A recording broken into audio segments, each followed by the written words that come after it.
Hi friends, எல்லோரும் எப்படி இருக்கீங்க? எல்லோரும் நல்லா இருக்கீங்கன்னு நினைக்கிறேன். இந்த வீடியோவில் முருங்கைக்கீரை இன்றைக்கி வைக்கலான்னு சொல்லிவிட்டு முருங்கை இலையெல்லாம் உருவிட்டு இருந்த மக்களே, அப்போது உங்களுக்காக வீடியோ எடுத்தது. அதை பற்றி நம்ம பார்க்கலாம். முருங்கைக்கீரை வந்து நம்ம எல்லாருக்கும் புதுசு கிடையாது. நம்ம ஊரில் கேஷுவலாக கிடைக்கக்கூடிய ஒரு கீரை வகை. கன்னியாகுமரி மக்கள் எல்லாருக்குமே கேஷுவலாக இது கிடைக்கும். இதை ரொம்ப ஈஸியாக நம்ம உருவி எடுக்கலாம் மக்களே. அதை கொப்பை எடுத்துட்டோன்னா தலை பக்கத்துலேருந்து ஒரு இழுப்பு இழுத்துட்டா போதும், அது பாட்டுக்கு அந்த லீவ்ஸ் எல்லாம் தனித்தனியாக வந்துடும்.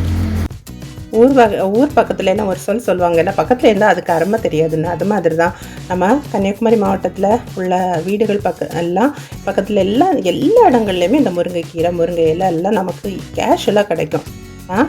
அதை நம்ம சாப்பிட்டோமானா சாப்பிட்றது கிடையாது. ஒரு கசப்பு தன்மை இருக்கிறதுனால ரொம்ப அதிகமாக விரும்பி சாப்பிட மாட்டோம். தேவையில்லாமல் ரூபா கொடுத்து கடைகளில் என்னென்னமோ வாங்கி சாப்பிட்றோம். முருங்கைக்கீரையில் calcium, iron, phosphorus, vitamin A, vitamin B, vitamin C கண்ணுக்கு ரொம்ப நல்லது, எலும்புகளுக்கு ரொம்ப நல்லது.